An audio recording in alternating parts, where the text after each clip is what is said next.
If football is good, more football must be better, right? If NFL Sundays are already sacred, why not add another one?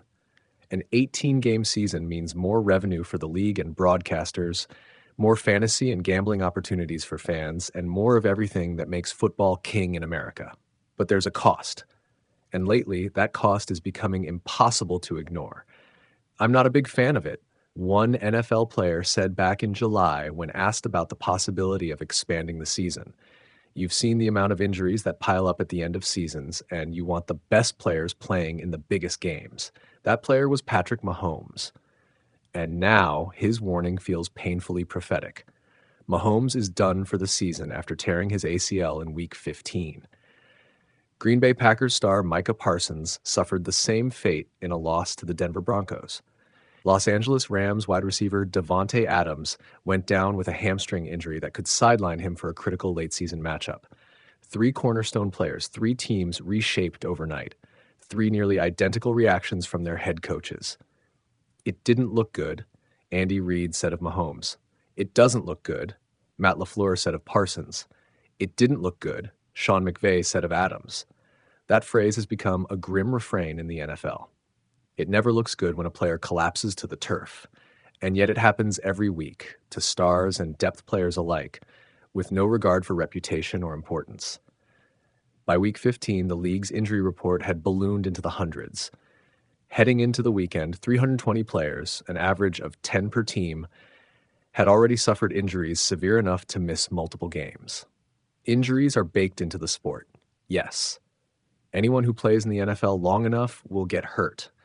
That's the understood trade-off for massive contracts and lifelong fame.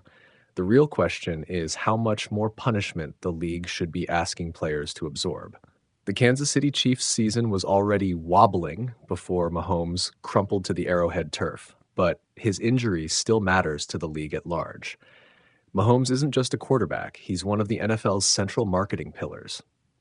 A Christmas Day game without him instantly loses its shine. Parsons' absence could dramatically alter the NFC playoff picture. Adams' injury reshapes a critical divisional race. Football is a team sport, and championships are always battles of attrition. Still, the sport is at its best when the Lombardi Trophy is decided by the best players on the field, not by who survived the longest stay off injured reserve. An 18-game season would push that balance even further. Players would be asked to play 12.5% more games than they did just 5 years ago. That's 12.5% more hits, more collisions, more wear on bodies already operating at their physical limits. In normal terms, that's like adding an extra hour to every workday, except most jobs don't involve repeated car crash level impacts. NFL Commissioner Roger Goodell has openly discussed the idea. Earlier this year, he floated the possibility of an 18-game regular season paired with a reduced preseason. Fans want more football, he argued, but the league must be incredibly sensitive and smart about the balance. That balance is hard to find. Elite players already sit out most preseason games, making it difficult to pretend those contests can simply be swapped for meaningful ones. Sitting out a regular season game isn't realistic. Some players, including Mahomes himself, have advocated for a second bye week, but an extra week of rest doesn't erase the added punishment of another game. Negotiations between the league and the NFL Players Association could begin as soon as next year. The earliest an 18-game season could arrive is 2027. Even then, logistical challenges loom, from broadcast contracts to calendar constraints. A 2-bye, 20-week season would either push the NFL deeper into August or stretch it toward March.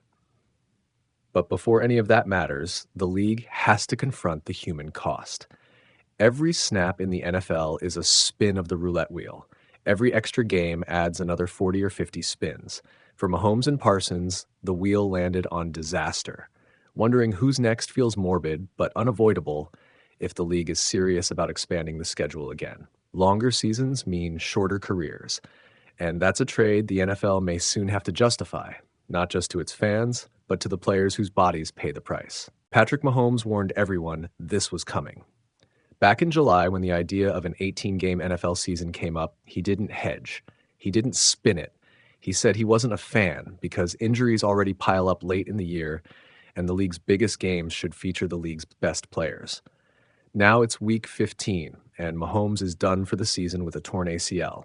So is Micah Parsons, and Davante Adams may be next. This is the reality check no one wanted. The logic behind 18 games is simple. If football is great, more football must be better. Another Sunday means more TV money, more gambling action, more fantasy relevance, more everything the league sells. From a business standpoint, it's irresistible. From a human standpoint, it's dangerous. Mahomes crumpled to the turf in Kansas City. Parsons' knee buckled in Green Bay. Adams pulled up, grabbing his leg in Los Angeles. 3 stars. 3 franchises altered. 3 coaches giving the same grim assessment afterward. It didn't look good. It never does. The NFL already runs on attrition. Every week, injury reports stretch into the hundreds. By week 15 this season, more than 320 players, an average of 10 per team, had already suffered injuries serious enough to miss multiple games. And that's before the postseason even starts. Injuries are part of the deal, sure. Players know the risks. The league will always argue that high pay comes with high danger. But the real question isn't whether injuries exist. It's how much more punishment players should reasonably absorb. An 18-game season isn't a small tweak. It's a 12.5% increase in games, hits, collisions, and recovery demands compared to just a few years ago. That's the equivalent of adding an extra hour to every workday. Except this job involves repeated car crash-level impacts. Commissioner Roger Goodell keeps framing the idea carefully. Less preseason, more balance. Be smart about it. But there's an uncomfortable truth beneath that language. Elite players already skip preseason games because their bodies can't handle unnecessary snaps. You can't just convert those games into meaningful ones and pretend the risk stays the same. Some players have suggested a second bye week. That helps with rest, but it doesn't erase the extra game. 40 to 50 more snaps per player. 40 to 50 more chances for something to tear, buckle, or pop. And when stars go down, everyone loses. Kansas City on Christmas Day without Mahomes is a tougher sell. Green Bay's playoff hopes without Parsons look fragile at best. The league markets its stars relentlessly, then flinches when those stars disappear into rehab facilities. Football is a team sport, but championships are shaped by elite players. Fans don't want to watch a title decided by who has the fewest names on injured reserve. They want the best versus the best, not depth charts versus survival. The NFL and the NFLPA could start serious talks about an 18-game season as soon as next year, with 2027 the earliest possible launch. The logistics are messy. Money, scheduling, buys, TV contracts. A 2-bye, 20-week season either starts in August or creeps into March. But the biggest obstacle isn't the calendar. It's the bodies. Every snap is a spin of the roulette wheel. Most land safely, some don't, and every added game loads more chips onto the table. For Mahomes and Parsons, the wheel hit 00 on Sunday. If the league pushes forward without fully confronting that reality, the seasons will be longer and the careers will be shorter. And that trade-off feels harder to justify every time another superstar limps off the field and disappears into the tunnel.